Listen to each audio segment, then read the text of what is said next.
Hello friends, welcome to my YouTube channel. In this video I will show you how to use if plus is blank function in Excel. Okay, so here I have prepared this table: name of the employee, employee ID, date, check-in time. Okay, so I want to find out here in status which employees check-in time is okay and which employees check-in time is missing.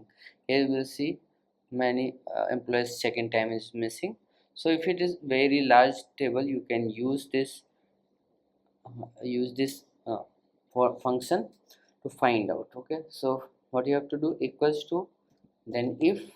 Okay, then here you have to enter in logical test, you have to enter this is blank option, this function. Okay, then value, so the value will be this check-in time.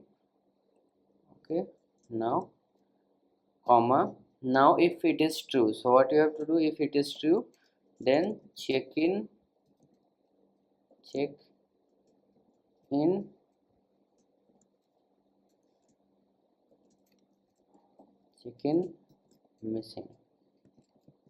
Okay, or check-in time missing. Now inverted comma close, comma, if it is false, then okay. You can also just type check missing. Okay, I want to missing. Now inverted comma close, now bracket close, now just enter.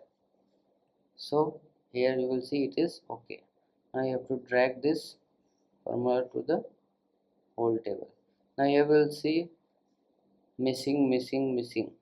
So like this you can use this is blank function in Excel. So if you like this video, please like my video and also subscribe my channel for more videos like this. Thanks for watching.